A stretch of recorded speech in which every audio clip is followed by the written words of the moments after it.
तालीम हर शहरी जो बुनियादी हक़ आहे, पोइ हू शहर हुजो, रहवासी हुजे या ॻोठ जो। ऐं नियाणियुनि खे बि बराबरि तालीम हासिलु करण जो हक़ हासिलु आहे। पर अफ़सोस जोगी ॻाल्हि आहे त ॻोठनि में तालीम जो रुझान तमामु घटि आहे। ख़ासि करे औरतुनि जी तालीम तक़रीबन न हुजण जे बराबरि आहे। शहरनि जी भेट में ॻोठनि में तालीमी सूरतहाल केतिरनि ई सबबनि जे करे पोइते पियल आहे। ॻोठनि में बेरोज़गारी आम आहे। घणा ख़ानदान गुरबत सबबि माली मुश्किलातुनि जो शिकार आहिनि। उन करे वालिदैन पंहिंजे ॿारनि खे मज़दूरी ते लॻाइण खे तरजीह ॾियनि था, जीअं घर जो ख़र्च हली सघे। जंहिं सबबि ॿार स्कूल वञण खां रहिजी वञनि था। तालीमी माहौल न हुजण जे करे बि ॿारनि में पढ़ाई जो शौक़ु घटि थींदो आहे, छो त उन्हनि खे बहितर मुस्तक़बिल लाइ कंहिं क़िस्म जी का हौसला अफ़ज़ाई नथी मिले। उस्तादनि जी नाअहली बि हिकु आम मसइलो आहे।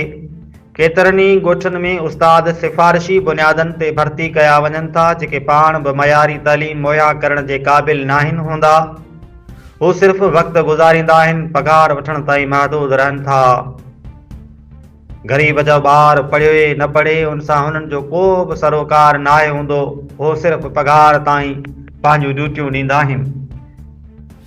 वरी केतिरनि ई इलाइक़नि में स्कूलनि जी खोट बि तालीमी मयार खे घटाइण जो वॾो सबबु आहे। जिते स्कूल मौजूदु आहिनि, उते बि बुनियादी सहूलियतूं न हुजण बराबरि आहिनि। वालिदैन जी घटि तालीम हुजण करे हू बि पंहिंजे ॿारनि खे पढ़ाइण बाबति सही रहनुमाई नथा करे सघनि। ॿारनि जो तवजा ग़ैर तालीमी सरगर्मियुनि जहिड़ो जुआ, तितर ऐं कुकड़नि जी रांदियुनि ते हूंदो आहे। उन्हनि खे सही रस्तो ॾेखारण वारो को बि नथो हुजे। शहरनि में तोड़े तालीमी मयार तमामु बहितर आहे। हिते गवर्नमेंट ऐं प्राइवेट स्कूलनि जो वॾो तइदाद मौजूदु आहे, जिते मयारी तालीम मुहैया कई वञे थी। पढ़ियल लिखियल माण्हुनि खे मुआशिरे में इज़त ॾिनी वञे थी, जेका ॿियनि खे बि तालीम हासिलु करण लाइ उत्साहींदी आहे। वालिदैन खे बि तालीम जी अहमियत जो अहसासु हूंदो आहे। हू पंहिंजे ॿारनि खे बहितरीन तालीम ॾियारण लाइ ख़्वाहिशां रहनि था। कैरियर काउंसलिंग निसाबी ऐं गैर निसाबी सरगर्मियूं ऐं मुक़ाबला बि ॿारनि खे अॻिते वधण लाइ जज़्बो मुहैया कनि था। जदीद टेक्नोलॉजी ताईं आसान रसाई हुजण सबबि शहरनि जी तालीम वधीक मज़बूत आहे। वालिदैन खे आगाही ॾियणु लाज़मी आहे त तालीम उन्हनि जे ॿारनि लाइ केतिरी ज़रूरी आहे। ॻोठ जे स्कूलनि में तालीमी सरगर्मियुनि खे वधाइण, शहरनि जे स्कूल सां मुक़ाबला कराइण त जीअं ॿारनि में पढ़ाई जो शौक़ु वधे। कैरियर काउंसलिंग जा सेशन मुनक़द करण सां बि ॿारनि खे संदनि मुस्तक़बिल बाबति बहितरा फ़ैसिला करण में मदद मिली सघे थी। ॻोठनि में जदीद टेक्नोलॉजी जे वाधारे लाइ इंटरनेट ऐं कंप्यूटर लैब जो इंतज़ाम ज़रूरी थी पियो आहे। हुकूमत खे ॻोठनि जी तालीमी सूरतहाल खे बहितर करण लाइ स्कूलनि में वधीक सहूलियतूं फ़राहम करणु घुरिजनि। गवर्नमेंट स्कूलनि में दाख़िल थियल ॿारनि खे माली सहूलियतूं ॾिनियूं वञनि त जीअं वालिदैन उन्हनि खे मज़दूरी ते न मोकिलीनि। क़ानूनी तौर ते बि तालीमी हक़नि जे तहफ़ुज़ लाइ क़दम खणणु घुरिजनि। पाकिस्तान जे आइन मूजिबि जेके वालिदैन ॿारनि खां जबरी मशक़त वठनि था, उन्हनि ख़िलाफ़ क़ानूनी कार्रवाई थियणु खपे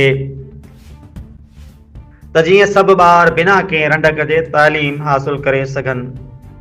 तालीम कंहिं बि क़ौम जी तरक़ी जो अहम तरीन जुज़ आहे। ॻोठनि में तालीमी मयार खे बहितर करण लाइ हुकूमत, वालिदैन, उस्तादनि ऐं समाजी तंज़ीमुनि खे गॾिजी कमु करण जी ज़रूरत आहे। जेकॾहिं ॻोठाणनि ॿारनि खे शहरनि जेतिरियूं तालीमी सहूलियतूं मुहैया कयूं वञनि त उहे बि हर शोबे में अॻिते वधी सघनि था।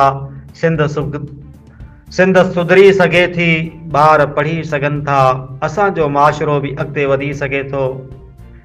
हे चंद सिटूं तव्हां जे लाइ।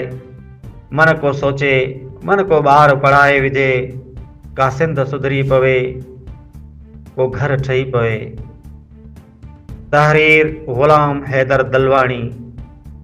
Report social media centre Sindh.